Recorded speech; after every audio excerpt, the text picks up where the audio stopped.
உன்னை ஏமாத்த எனக்கு மனசு வர மாட்டேது. இல்லை நானும் டெக்னிக்காக ஏமாத்துவேன். வீட்டுக்கு வீடு 10 லட்சம் போடுறேன்ப்பா. காரு, வீட்டுக்கு ஒரு காரு, வீட்டுக்கு ஒரு காரு, ஆளாளுக்கு செல்போனு, அதுக்கு நானே காசு கட்டிடுவேன்ப்பா. நானே காசு கட்டிடுறேன், வைஃபை போட்டு விடுறேன். என்னத்தையாவது பேசி ஏமாத்தி விட்டு போறது தானே. அப்புறம் கேள்வி கேட்கறதுக்கு யாராவது பிரஸ்ல வந்தா சந்திக்காம 10 வருஷமா ஒருத்தர் வண்டி ஓட்டிட்டாரு நாட்டின் பிரதமராக இருந்து. ஒரு தடவை கூட பிரசம் மீட் பண்ண கண்டு கிடையாது. நான் காலையில மீட் பண்றது, மதியம் மீட் பண்றது, சாயந்தரம். ஒருத்தர் சொல்றாரு, பத்திரிகையாளர் கேள்வி கேட்கும் போது தெரிச்சு ஓடுற தலைவரை பார்த்திருக்கேன், பத்திரிகையாளர் கேள்வி கேட்கும் போது கேள்வி கேட்காம தெரிச்சு ஓடுறத உங்களை பார்த்தா பாக்குறேன். அவர் ஒருத்தர் கேள்வி கேட்டு இருந்தாரு, நீங்க இத்தனை கேள்வி கேட்டீங்கல்ல, நான் ஒரே ஒரு கேள்வி உங்களை கேட்கவா அப்படின்னு. அண்ணே அண்ணே அது ஏதோ அதுல வேளாண்மை என்பது தொழிலா நீங்க பார்க்க கூடாது. அது நம்முடைய மரபு, வாழ்வியல். நம்ம வந்த பிறகு இப்ப எல்லாருக்குமே என்ன தெரியுது, அதாவது கலப்படமில்லாத உணவு வேணுமா, ஆர்கானிக் ஃபுட்டு, இயற்கை வேளாண்மை செய்யணும், அதெல்லாம் சொல்ற. ஆடு மாட்டு சாணி கழிவு புழுக்க இல்லாம, இலதலை கழிவு இல்லாம எப்படிடா இயற்கை வர வரும்னா பதில் இல்லை. மாட்டு சாணியும் ஆட்டு புழுக்கையும் போடுறதாண்டா இயற்கை வரும். அப்ப ஆடு மாடு வளர்க்கணும்ல.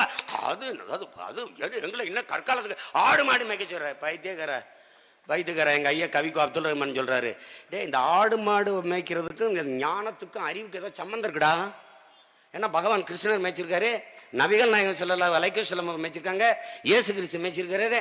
எல்லாருமே இவங்களுக்கு ஒரு ஞானம் வந்திருக்கு, இந்த ஆடு மாடு மேய்க்கிறதுல வந்திருக்குடா. எல்லா பேரும் வாங்கடா ஆடு மாடு மேய்க்கலான்றாரு.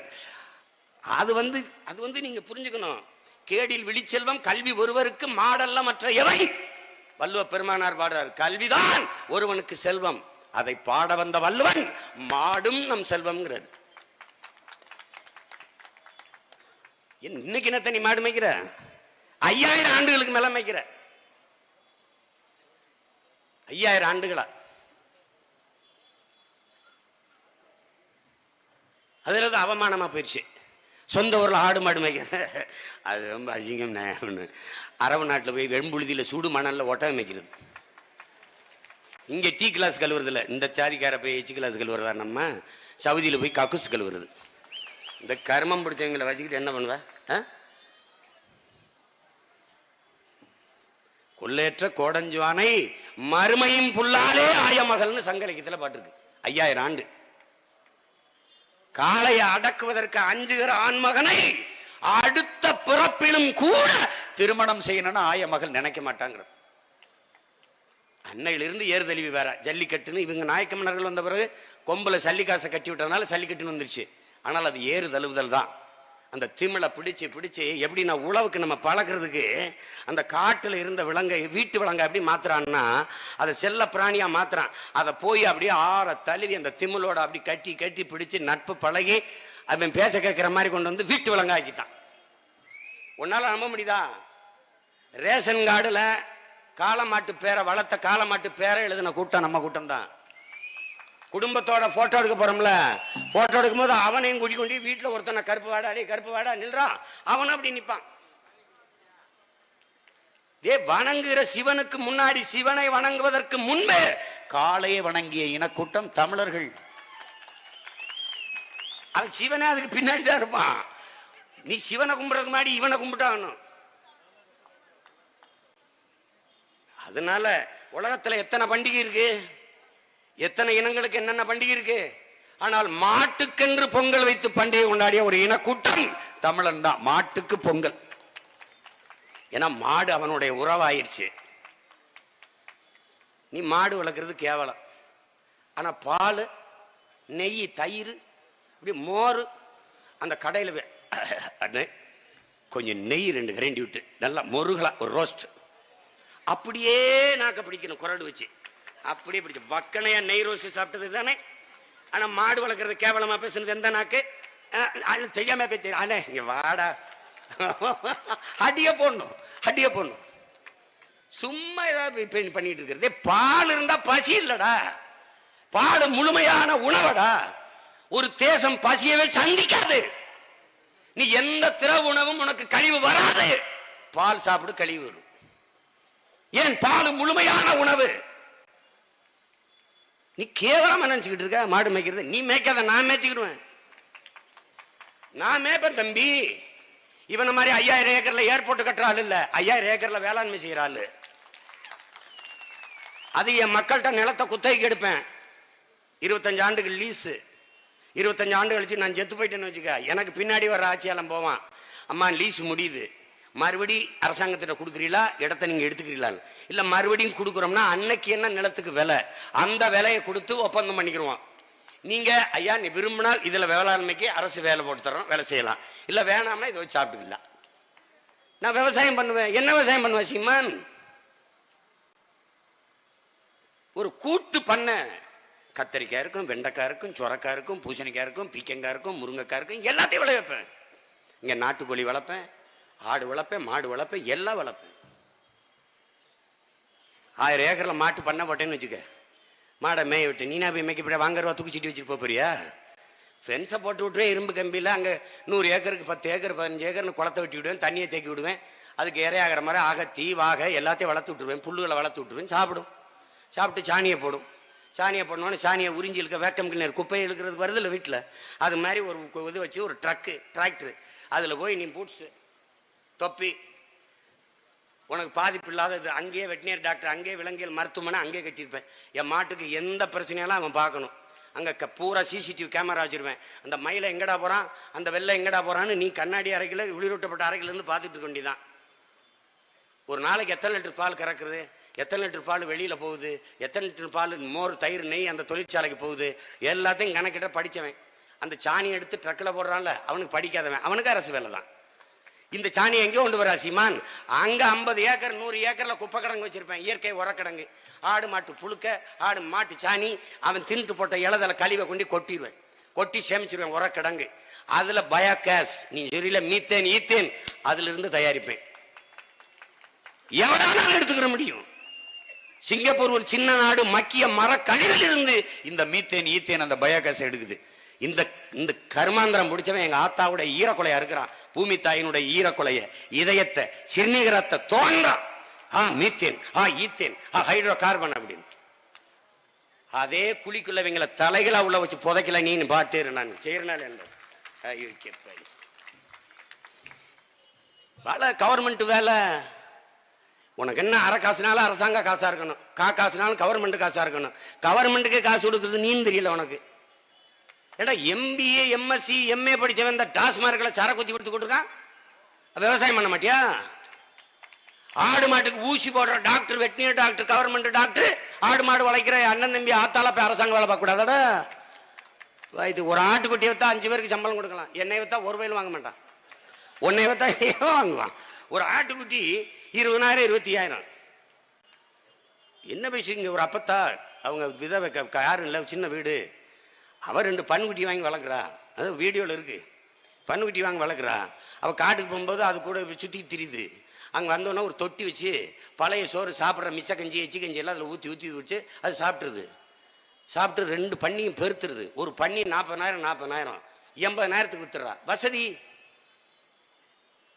உனக்கு பொருளாதாரம் எங்க இருக்குன்னு தெரியலையே. அட மாட்டு சாணியில் தட்டுற எர்ராட்டி 350 ரூபாடா. எர்ராட்டி நம்ம சாம்பலை வச்சு அடுப்பு கறியை வச்சு உப்பை வச்சு பலவளைக்கிட்டு இருந்தான். இந்த பரதேசி பேல வந்து பேஸ்ட் வேப்பங்குச்சி ஆலங்குச்சி வச்சு நல்லா பல்வளைக்கிட்டு இருந்தான். திடீர்னு வந்து என்ன ஈர்களில் ரத்தமா, உங்க பேஸ்டில் நீம் இருக்குதா, உப்பு இருக்கிறதா, கறி இருக்கிறதா, இப்ப கேளுங்க உப்பின் ஞான சாப்புன்னு அரைஞ்சு பரதேசி பேல். அதை வச்சுதான் பல வருஷமா பல்லு விளக்கிட்டு இருந்தான். அது நாகரிகம் இல்லை. இதுல வழக்குன்னு பூரா பல் சட்டை போட்டுட்டு திரியுதான். கொடுமை. நீ அதான் வேப்பங்குச்சி வேப்பலை இருக்கான், வேப்பலை கலந்துருக்கானா, அதுல வந்து இது மஞ்சள் கலந்துருக்கானா, கிராம்பு கலந்துருக்கானா, உப்பு கலந்துருக்கானா. அம்மா எல்லாம் போச்சு. அன்னைக்கு காலையில் எழுந்திரிச்சோம் நீச்சல் தண்ணி குடிச்சிட்டு இருந்தான். நீச்சல் தண்ணி பழைய சோறுல அது சாப்பிட்டு தண்ணி ஊற்றி வச்சா காலையில் எடுத்து குடிச்சிட்டு போனா அது 11 மணி வரைக்கும் பசித்தாங்க. இதை கேவலம் நினைச்சு டீ குடிக்க ஆரம்பிச்சான். வெள்ளைக்காரன் வித்தான். எப்படி வித்தான்? ஒரு வாளியில வச்சுக்கிட்டு வெள்ளைக்காரன் டீ குடிக்கிற டீ டீ டீன்னு இலவசமா கொடுத்தான். அது 1 மாசம் குடிச்சு பழகிடுச்சு, அடிக்ட் ஆயிடுச்சு. அப்புறம் நான் காலனா பழகிட்டில. அந்த ஜியோ சிம் மாதிரி தான். 6 மாசத்துக்கு ஃப்ரீ, 6 மாசத்துக்கு ஃப்ரீ, 6 மாசத்துக்கு ஃப்ரீ, 6 மாசம் ஃப்ரீயாமடா. எல்லா பேரும் ஜியோ சிம்முக்கு போயிட்டான். அதுல பழகிட்ட பிறகு அப்புறம் காசு வேற வழியில் இல்ல. அந்த மாதிரி வித்தான். இவன் என்ன பண்ணான், இந்த தண்ணியை விட்டுட்டு டீக்கு போயிட்டான். இப்ப இவன் என்ன பண்றான் பாருங்க, அமெரிக்கா, கனடா, மற்ற நாடு, வெளிநாடுகள் எல்லாம் ஹெல்த்தி ட்ரிங்க் ஒரு போத்தல்ல அடைச்சு, இந்த பழைய நம்ம நீச்சு தண்ணி இருக்குல்ல, அதை ஊத்தி வச்சு 1000 ரூபாய்க்கு வித்துக்கிட்டு இருக்காங்க. இந்த பழைய சோறு, வெங்காயம், துவைய நம்ம சாப்பிட்டோம், பச்சை மிளகாய். கனடால நட்சத்திர ஹோட்டல், கனடா பெரிய நட்சத்திர ஹோட்டல்ல ஹெல்த்தி ஃபுட்னு ஒரு மண்சட்டியில பழைய சோத்தை ஊத்தி அதுல ஒரு கிண்ணத்துல வெங்காயம், துவையல், பச்சை மிளகாயம் வச்சிருக்கான்.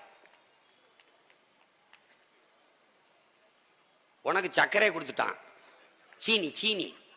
உனக்கு ஒரு மோகம் இருக்கு, எல்லாம் வெள்ளையா இருக்கணும். இப்ப நானே வெள்ளையா இருந்தேன்னா எப்போ ஓட்டு போட்டிருப்பான். என்னை ஒருத்தன் கேட்டான், ஏன்னா எப்ப பார்த்தாலும் கருப்பு சட்டையே போடுறேன், கலட்டினாலும் நான் அப்படி தாண்டா இருப்பேன், விடுறா என்ன ஏன்டா சட்டையை போய். அப்போ வெள்ளையா இருக்கணும், நடிகனா இருந்தாலும் நடிகையா இருந்தாலும். இந்த பன்னி நல்லது, அவனுக்கு வெள்ளையா இருக்கணும்னு வெள்ளையா ஒரு பண்ணியை கொண்டான்ட்டான். நம்ம கோழி கொஞ்சம் கருப்பும் இதை மங்களா தெரியும், அது வெள்ளையா இருக்கணும், வெள்ளை கோழியா வந்துச்சு. ஒரே நிறம் தான். கறிக்கோழி கடையில் போய் இல்லைக்கான் கோழி இருக்குல்ல, கறிக்கோழி ஒரே நிறம் தான். அப்புறம் எது ஒன்றும் வெள்ளையா இருக்கணும் இவனுக்கு. அது பார்த்தான், இவன் என்ன பண்றன்னு, கருப்பட்டி கொஞ்சம் அழுக்கா தெரியுது, இந்த கரும்புல இருந்து ஒரு வெள்ளம் கொஞ்சம் மங்கள் பழுப்பா தெரியுது. அப்போ அவனுக்கு ஒரு மாதிரி இருக்குது. வெள்ளையா சீனி, அதை வெள்ளையாக்கணும்னா அதுல கெமிக்கல் கலக்கணும். வெள்ளையா சீனியை போட்டோன்னே உடம்புல கரும்புல இருக்கிற சக்கரை வர உடம்புல ஏறிடுது, எல்லாம் சக்கரை. இப்ப எல்லாம் கருப்பட்டிக்கு வான்னு பணம் ஏறதுக்கு ஆள்ல, காய்ச்சறதுக்கு ஆள்ல. 1 கிலோ கருப்பட்டி 1100 2000 ரூபாய்க்கு விற்கிது அமெரிக்கால. 1 கிலோ 2 வட்டு.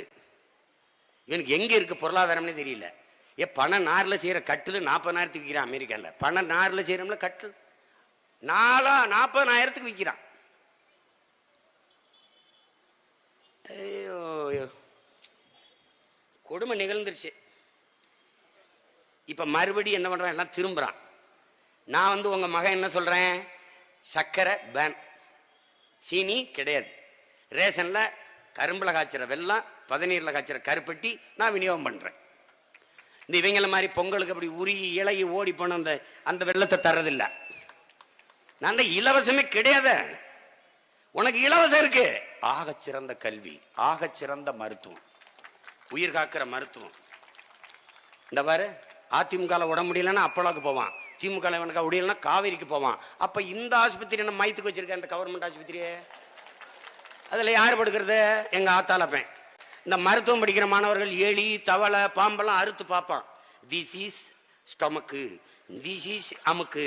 இந்த கத்துக்கிட்டு அவன் எலி தவளை அறுத்து பழகுற மாதிரி எங்க ஏழைகளின் உயிரை அறுத்து பழகுவான். நான் என்ன பண்ணுவேன், சட்டம் ராஜா. அரசு அமைச்சரோ, பாராளுமன்ற உறுப்பினரோ, எம்பியோ, எம்எல்ஏயோ, அரசு அதிகாரியோ, ஐஏஎஸ் எவரா இருந்தாலும் சரி, அவன் பிள்ளை அரசு பள்ளி கல்லூரியில் தான் படிக்கணும். சட்டம். படிக்கல வேற பள்ளிக்கூடத்தை படி, உனக்கு வேலை கிடையாது, அரசாங்க வேலை கிடையாது. ரொம்ப ரொம்ப மருத்துவம் அரசு மருத்துவமனையில் தான் படுத்து வைத்தியம் பார்க்கணும். செந்தில் பாலாஜிலாம் அமலாக்கத்துறை கோர்ட்டுக்கு இல்லை, எந்த கோர்ட்டுக்கும் போ, நீ அரசு மருத்துவமனையில் படு.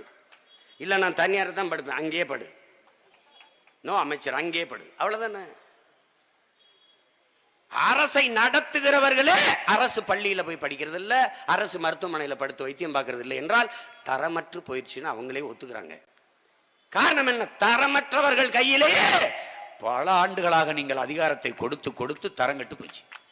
உலகத்தில் எல்லாம் அரசு நடத்துற எல்லாம் தரமா இருக்கு, ஆனால் என் நாட்டில் அரசு நடத்துறது கேவலமா இருக்கு, கேவலமா இருக்கு. அதனாலதான் அரசு அல்ல தரிசுன்னு சொல்றது காரணம் அதுதான்.